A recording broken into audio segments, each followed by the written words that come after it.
Welcome back to the 76 Capital Sports Leadership Show. My name is Wayne Kimmel, managing partner of 76 Capital.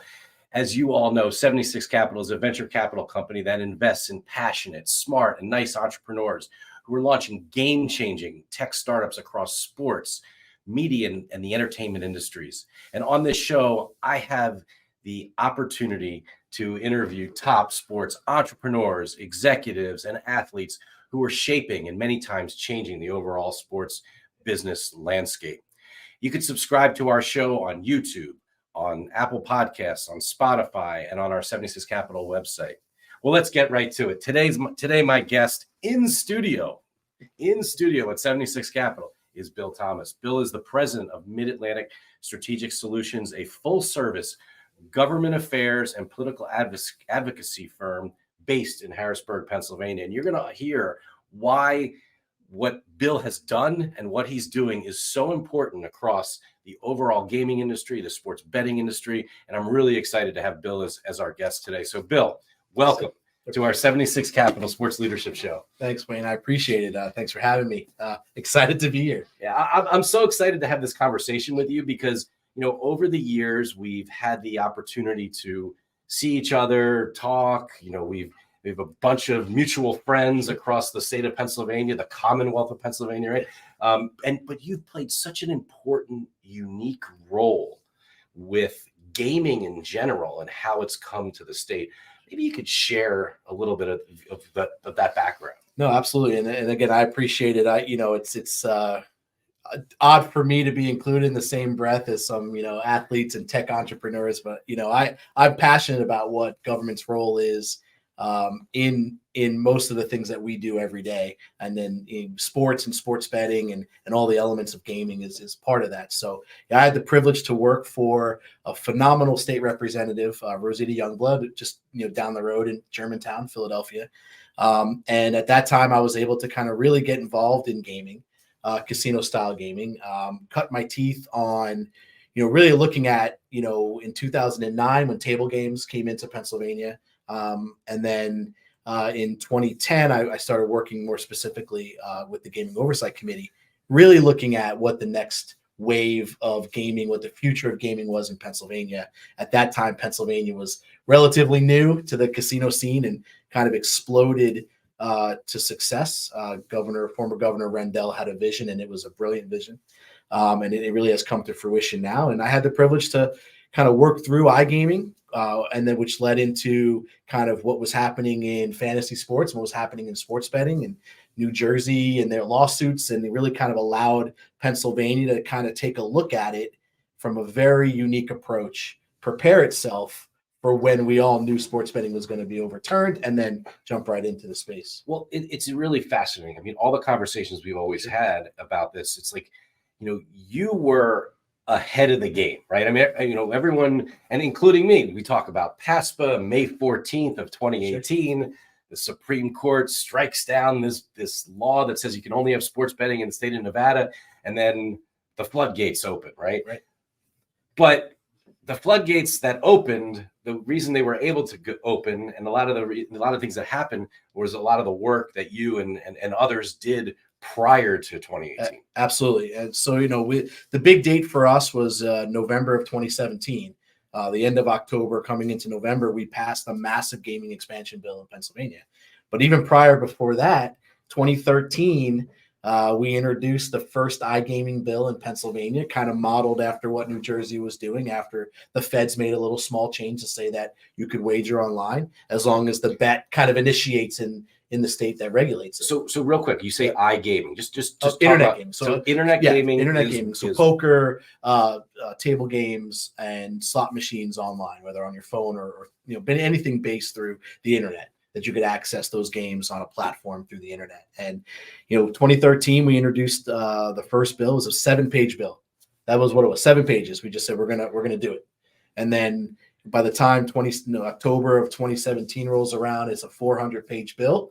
And you spoke about sports betting. I had the privilege, again, to write that section of it, to kind of put a lot of myself into what do we want to do in this space. New Jersey was in the middle of the lawsuit. We know we didn't want to deregulate it. We didn't really want to take that chance. But we knew we wanted to do something. So we put a placeholder in there that said once PASPA is overturned, or once the federal government decides that they want to allow other states to get into sports betting, Pennsylvania could jump into the market right away.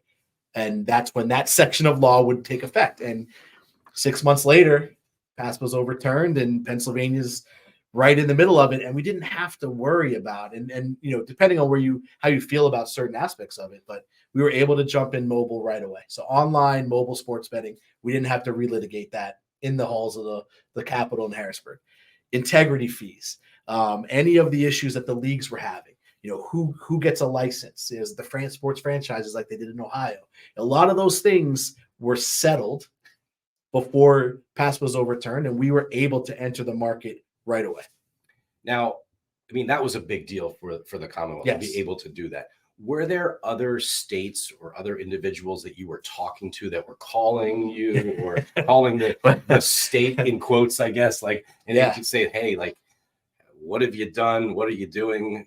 Because you were really early. And that's really, one of the things that as a staffer, even a leadership staff person for the legislature is, our members have to be versed in all types, they're true to that, jack of all trades, master of none is really what legislators, they have to know a lot about every issue that's before them. And so, we were learning in 2013 and 2014 about iGaming. We were talking to folks mostly in Europe because that's where the experience was. We held our first policy committee meeting in 2014 on iGaming. We had 14 people testifying. We had 5 panels.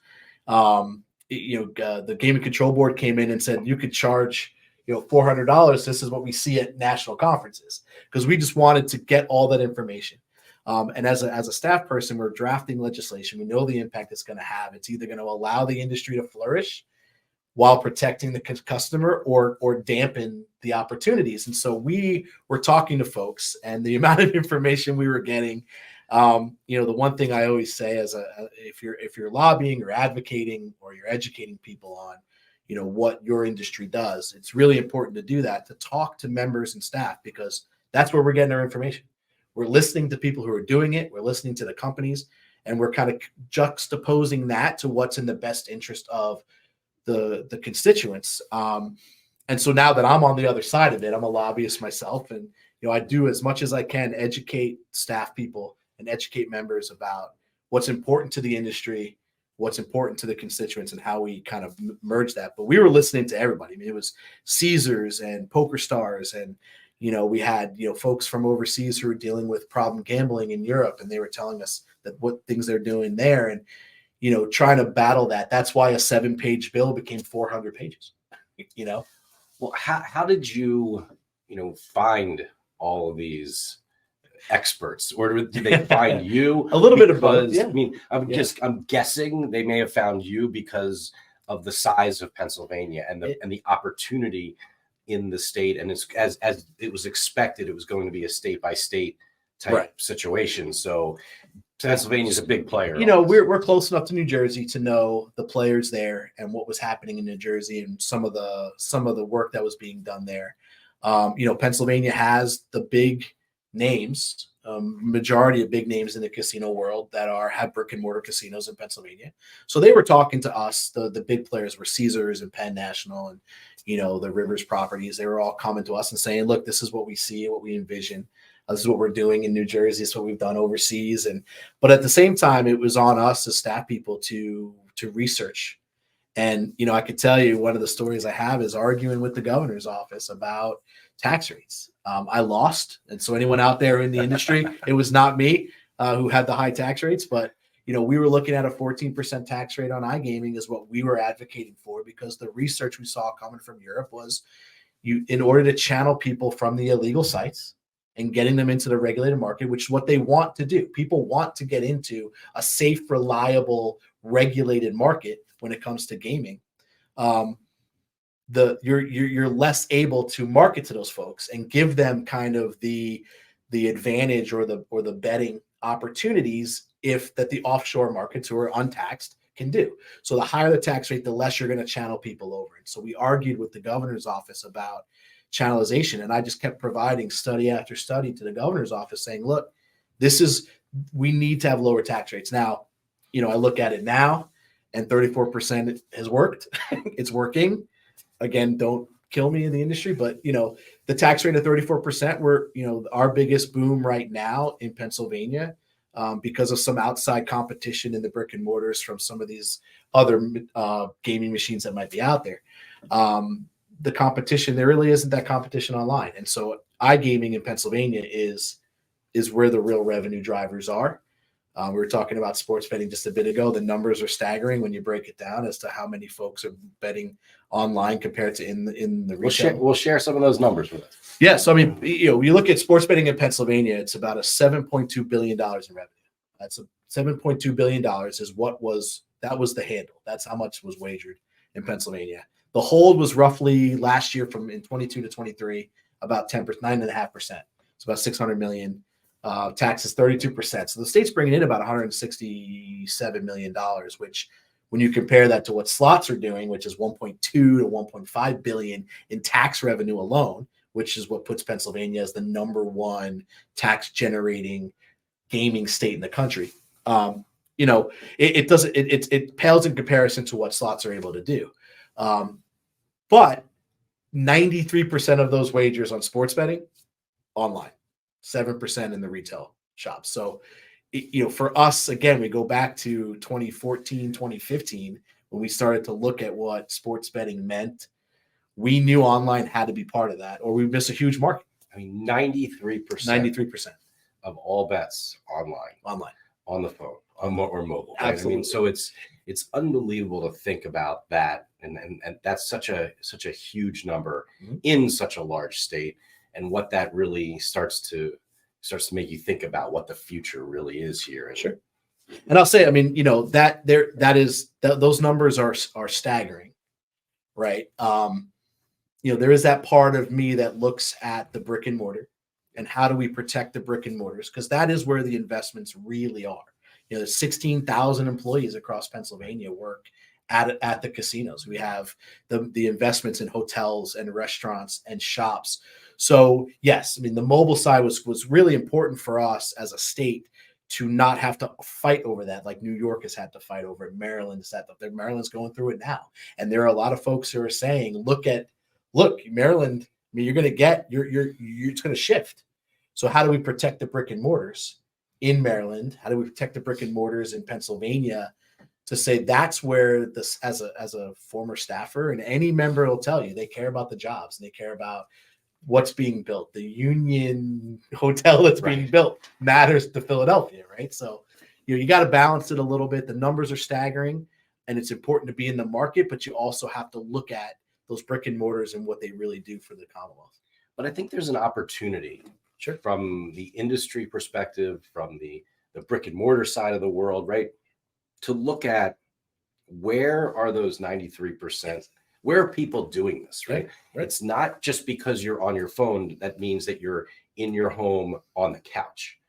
You could be in one of these venues. No, absolutely. You could be in a sports bar. Correct. You could be out at a game. That's the tough thing. And the access to being able to bet on your mobile phone in large stadiums is still an issue across the country. Right. Absolutely. Which I talk about a lot. And I still think that's there's so much missed opportunity when you have 70, 100,000 people in a stadium and you can't get your bet in. Right. That's still an issue today. Yeah, absolutely. So imagine what the numbers will look like when we get that figured out. Right. So, I mean, and really it's about, when we were doing the legislation, a lot of it, and just to be honest, it was a placeholder, right? We gave a lot of authority to the Gaming Control Board from the regulatory side because we just didn't know what the legislation would look like or should look like. So we did the basic bones of it. We put some ideas in there. We were talking about earlier. I really wanted our off-track wagering locations to have access to a book because we were trying to help the racing industry. I come from a racing family my dad was a big kind of horse racing guy, and how do we help those out? And it didn't work out the way that we had planned. So there are some missteps that we took along the way.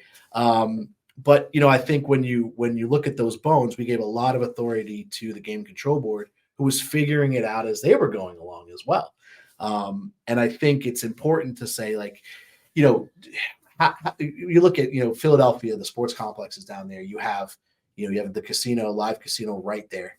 There is an automatic relationship with those venues and the casino.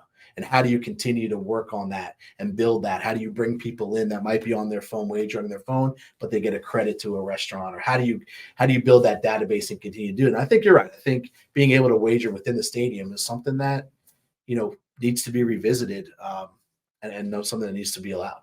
Look, we all like to be around each other, right? It's great to have you here in our 76 Capital absolutely. studio, actually doing Love this it. right? So people enjoy being in, next to each other, right? The whole thing about, whether it's iGaming or whether it's, just placing bets on sports. I mean, it's become more social than ever before. Right.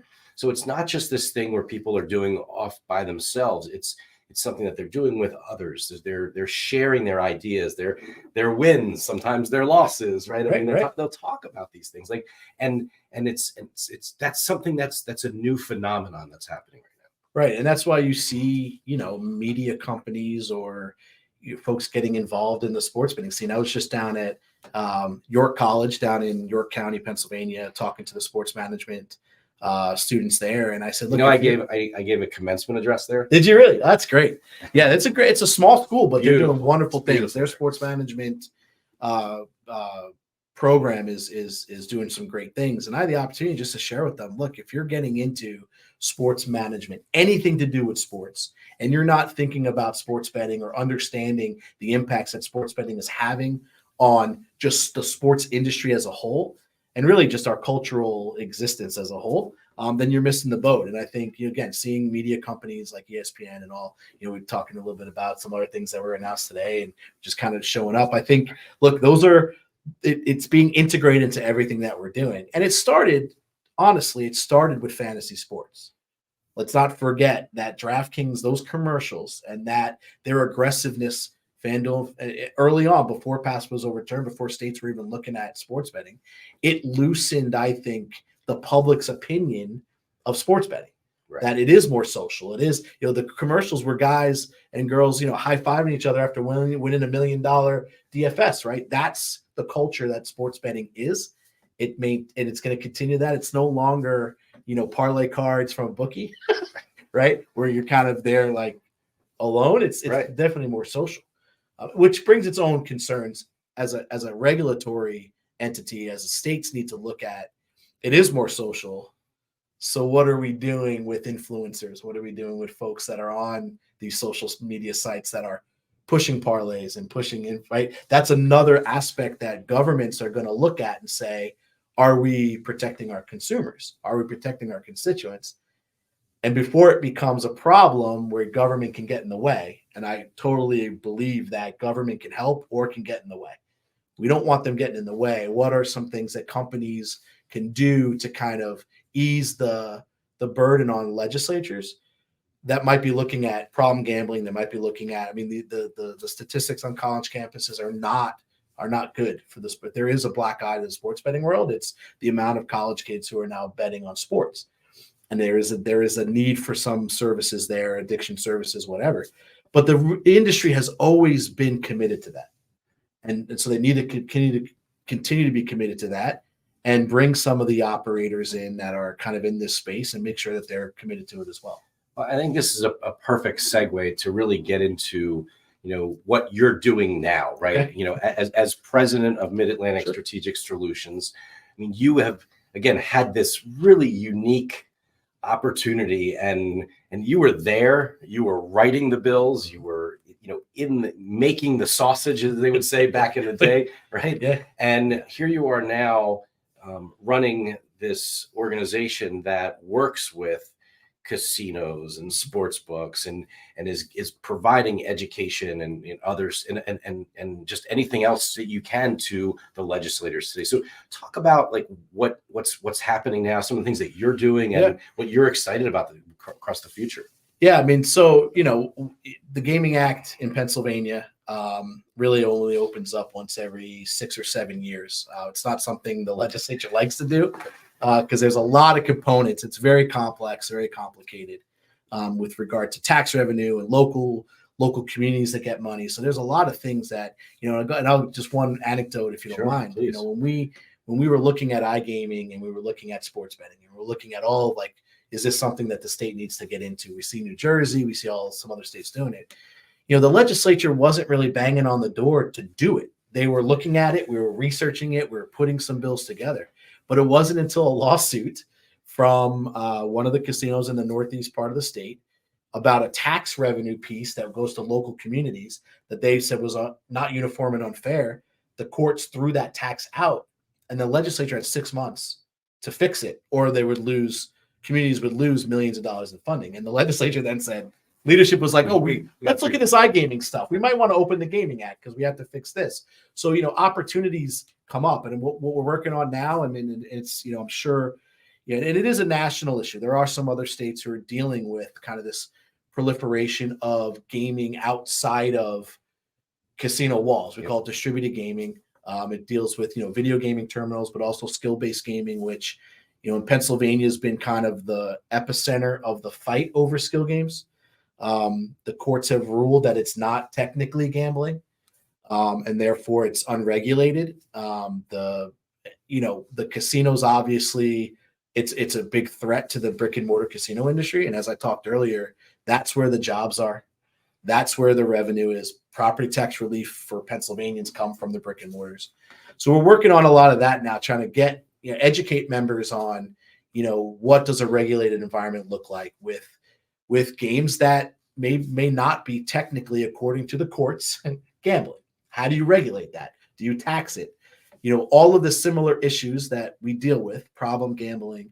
We've seen a spike in calls to the problem gambling hotline that the Game and Control Board runs, with people saying, look, I'm addicted to these skill machines. That's a concern and should be a concern. So how do we regulate it? How do we bring it under the Game and Control Board, make sure the games have integrity? And then what does that mean for some of those online games that live in that space as well? So I think one thing would be really interesting to talk about is share why regulation in the gaming industry is so important as compared to whether it's a skill-based game, whether it's playing a sports book, that's overseas somewhere that you don't know who they are, but why is it important, you believe, that regulation is the key to this? I think it's just you want a safe and reliable place to play. We look at gambling, or I look at gambling as an entertainment offering that does have some consequences to it. We can't fool ourselves that there are people who are addicted to gambling, and we need to address that. About $4 to $5 million a year comes out of the casino coffers and goes to problem gambling treatment, and also goes to drug and alcohol treatment, because they are addicted personalities are linked. But for me, it's about bringing, as we talked about, channeling people off of unregulated sites, because the consumer wants to be able to know that when they make a bet, that there's someone there making sure that players aren't on the take, that there are some integrity value to that, and that I'm going to get paid at the end of the day. If I win my bet, I have a recourse to get my winnings. We looked at some of the black market poker games early on in the early 2000s. I mean, people lost hundreds of thousands of millions of dollars when some offshore sites folded and got raided by the federal government. So, we want to protect the consumer. The other part of that is, it's really has the opportunity without the eyes and ears on, in the brick and mortar, it's easier. You have cameras, you have everything. Online, every bet is tracked. Every bet is recorded when you're in a regulated environment, so that reduces money laundering. It limits unsavory characters. You have to have integrity to get into the market when you're in a regulated environment. It's vital. You look at skill games now, I think you have the ability to look at the unintended consequences of gambling. And there are, as I said, unintended consequences. You have to be able to protect the consumer. You have to be able to protect folks who get addicted to gambling. Do we want gaming machines, money in, money out, for the opportunity to win large sums of money in laundromats? I don't think we do, right? We want them in regulated environments. We don't want them in Burger Kings. They're in Burger Kings. Burger King's laundromats, for real. For real. And because it is this gray market, this unregulated market. And look, to the credit of the skill games companies, they have won court cases. The Commonwealth Court has ruled that these machines, according to their assessment, they're slot machines, but they're not regulated by the state. So therefore, they're kind of unregulated. So we've been talking about the Commonwealth of Pennsylvania, states, right? And state by state, right? It's been this unbelievable run up where 38 states have legalized sports betting. We're at now 7 states for iGaming, I believe. Yeah, so we're a little bit more. It might be at I think somewhere between 7 and 10 states that are on the 30 that have iGaming. 38 states in sports betting. 37, you said. Right. So we're in the middle of this with DC. I mean, it's fascinating what's happened.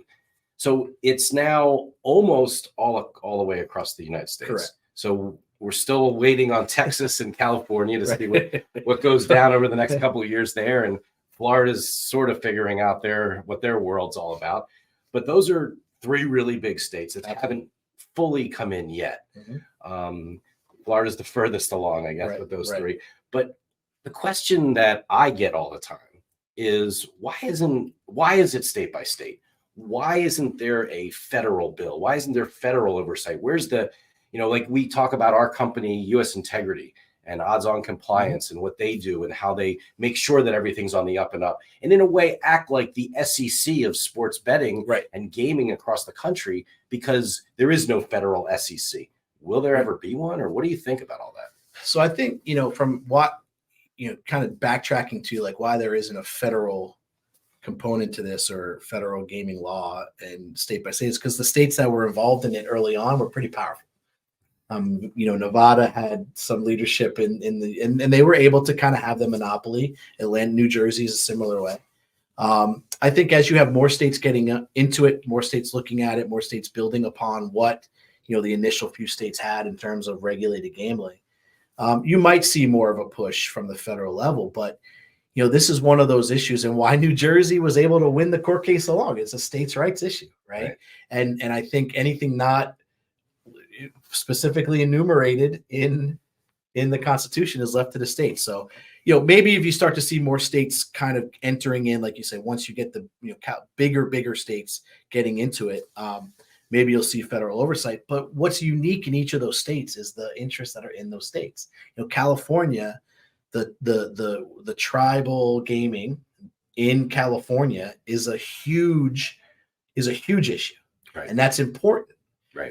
To gaming in California. Pennsylvania did not have any recognized tribes in Pennsylvania.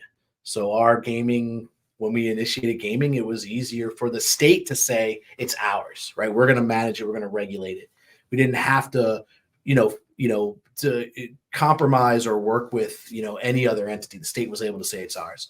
So I think those local interests in each state also impact what's going to happen at the federal level. How do you rectify tribal gaming at a federal level when they're sovereign, right? So that's another big part of it to answer that question. There's a lot of different pieces to all that, and it's tough. And I think that it's interesting. We're having this conversation on our 76 Capital Sports Leadership Show.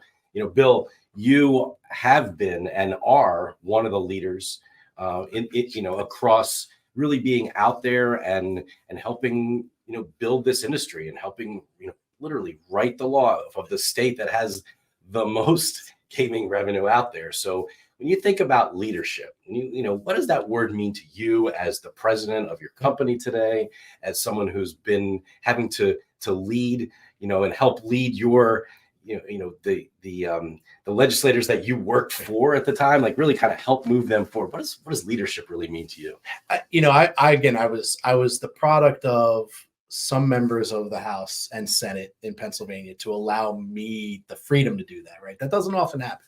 So leaders within the Pennsylvania legislature, and there's legislatures across the country, right? The ability to look at new things and not be afraid of it, but to start tackling those issues. And I had the freedom from the member I worked for to go and do the research and talk to as many people as I could. And, part of that is knowing what I didn't know and being able to, again, we talked about it, the amount of difference of opinions you get and people saying, we talked about iGaming. You have one company saying anybody with tainted assets who might have bought, a poker company that failed or got raided by the government should never be allowed to get a license in Pennsylvania.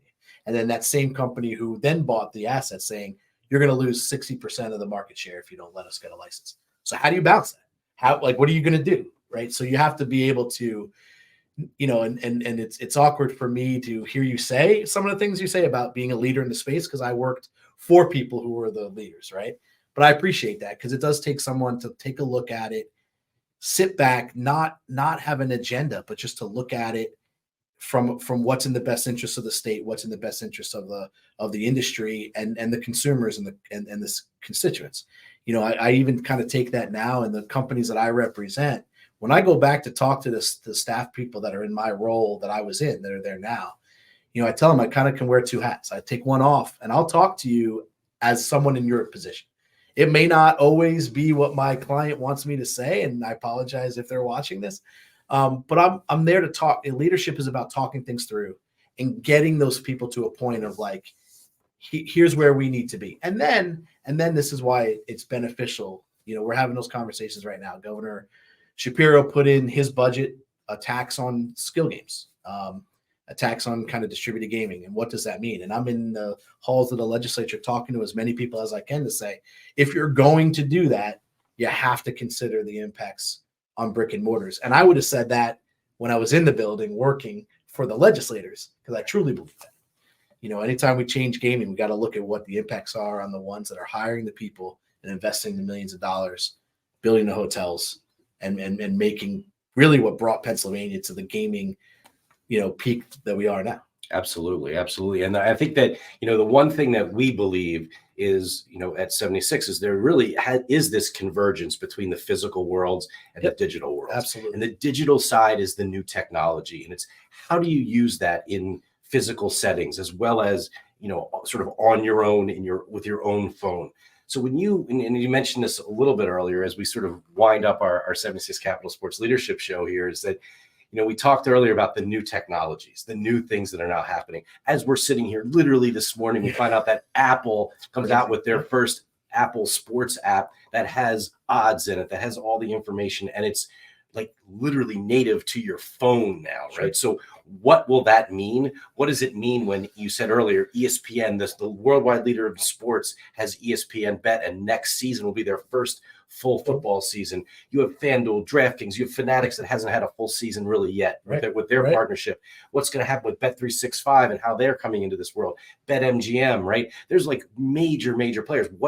Where's Caesars in all this? How are they going to play with this? Because then they make a move yesterday and buy win bets, stuff. So what's going to go on, and where do you see the tech taking us? I think the integration. That wasn't too much on that question.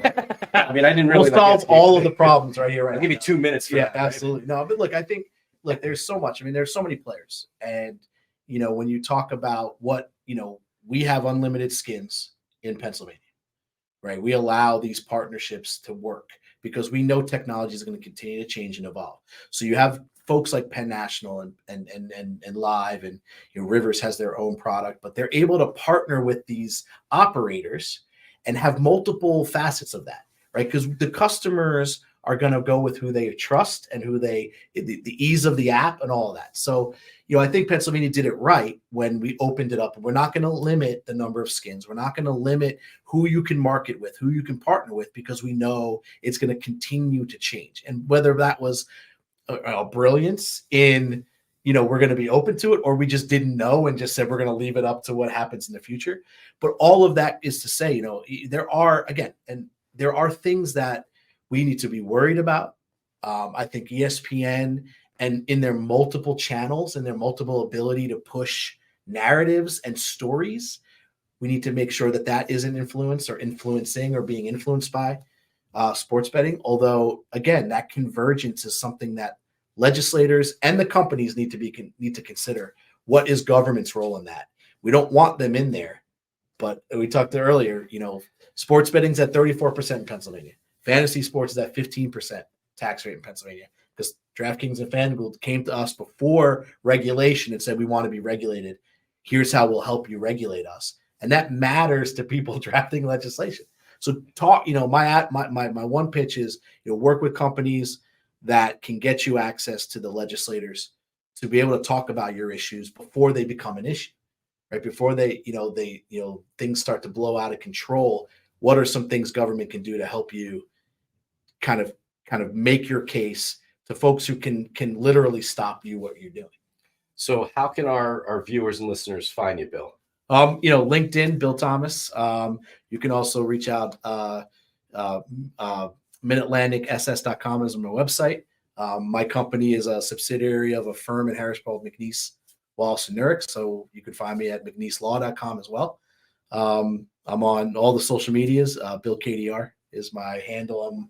I'm on social media. So reach out, and if we can be helpful, we'd love to be helpful. And when I appreciate everything you're doing, everything 76 is doing. We didn't even talk about esports, which is another kind of one of those areas. Got to come back. We were first introduced, and that's a whole nother aspect of where government can hurt or help. So I think, I appreciate everything you're doing and 76 is doing. And some of the companies you're working with are doing, some great work in this space and making our job easier and the legislature's job easier, because you're building something that is necessary, and it's exciting. Well, thank you so much for coming. It really appreciate you coming on our show. We'll love to have you back to talk about all these issues, because literally on a daily basis, there's something new happening. So this was Bill Thomas. And real quick, there will be a gaming bill this year in Pennsylvania. In Pennsylvania, we will have an expanded. The governor was looking to regulate skill games. So if anybody has any ideas on how to make the Gaming Act better, reach out, and maybe we can represent you to make that happen. So talk to Bill Thomas, the president of Mid-Atlantic Strategic Solutions. He's the guy who really was there at the beginning, helping make this all happen across the Commonwealth of Pennsylvania. Thank you. Thanks so much for coming on the show. Thank you so much. Really appreciate it. Thank you.